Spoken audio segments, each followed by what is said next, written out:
My name is Mara, and the first night I saw her, the rain had pressed New York flat and gleaming.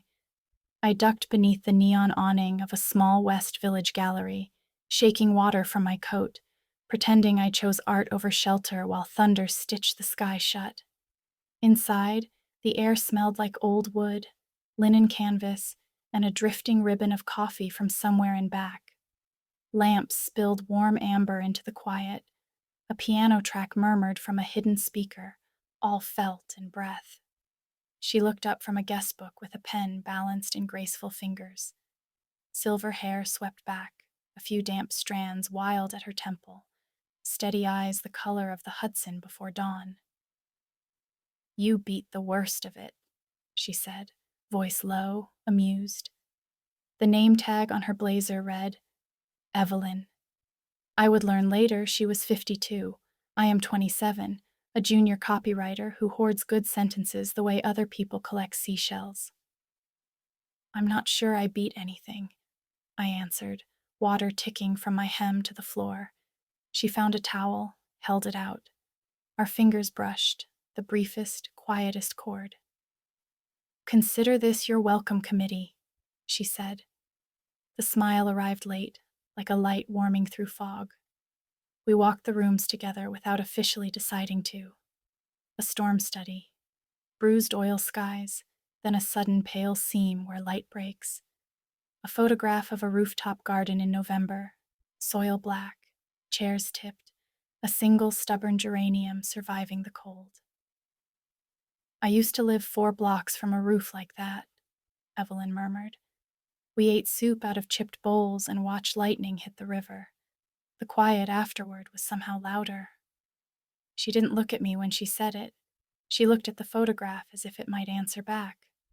Something untied inside me. Recognition, or the ache that prefaces it. The rain thickened, drumming the glass. She listened like people rarely do, her attention a small, steady lamp. I told her I write headlines by day and unfinished letters by night. She laughed softly. "To whom?" "Versions of myself," I said, embarrassed, and then, to save myself, "and to strangers in rooms like this." A leak tapped a tin bucket like a metronome. The gallery thinned as umbrellas left in pairs.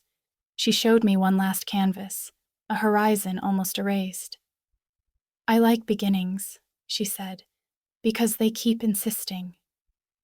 When I finally reached for the door, she turned a postcard over and wrote in lilting script, "Rooftop light is good after rain, Thursday at 4. If you want to see how the city forgives." I told myself it was an invitation to art. My pulse proposed otherwise. Outside, the awning hissed. Taxis stitched yellow through the dark. I tucked the postcard into my pocket like a vow I hadn't yet made. On Thursday, the storm had rinsed the city clean, and sun laid itself gently on brick and water towers. My name is still Mara, but by then it felt like it floated differently in my mouth, as if saying it might summon her. I arrived early anyway, nervous enough to count the steps. Evelyn's rooftop was 3 flights up in an old walk-up that smelled like paint and rosemary. Wind moved a laundry line. Pigeons clattered close, then changed their minds. She had arranged 2 mugs, steam blowing soft banners into the air. "You made it," she said, simple as a porch light. Without her blazer, she looked less formal, more tender. Wool sweater, sleeves pushed to her forearms, a weathered ring on a chain. She handed me a mug and kept mine between her palms a second longer than necessary, warming both the porcelain and the question I hadn't learned to ask.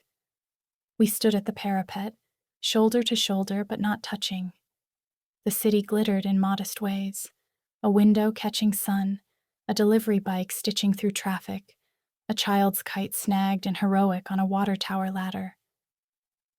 "I thought I missed my chance at beginnings," she said. "The kind that don't explode, the kind that arrive like weather you can trust." I felt the small tremor of truth in my own throat, the way a word prepares to step into its sound. "I notice the way you listen," I told her, "like you expect the quiet parts to speak." She looked at me then, the whole of it, years I hadn't lived yet, and years she had already carried. The age between us didn't feel like a wall. It felt like a bridge with careful planks, walked by two people who understood creak and give. Wind lifted my hair, tucked it behind my ear, then abandoned me. Evelyn stepped closer and did what the wind had nearly done, a touch practical and tender at once. "Tell me what you're afraid of," she said. "Missing what matters because I'm waiting for perfect," I answered. She nodded, eyes bright. "Perfection is just loneliness wearing good shoes." We didn't kiss. The world didn't need us to. Instead, we named things: streets, painters, the first songs that made us cry. She told me about leaving a long marriage carefully, the way you back a boat from a dock without wrecking it. I told her about Michigan winters, and the librarian who taught me that books open like doors when your hands shake. When the light went honey thin, she reached for my hand. Not a claim, a question. My fingers answered. We stood that way while sirens passed and a child laughed 3 floors below. "This isn't a storm," she said. "It's after." I felt the postcard in my pocket like a soft, folded lantern. "Then let's learn how to keep it lit," I whispered. The city breathed. We matched it. And somewhere a piano began again, a patient, unhurried song.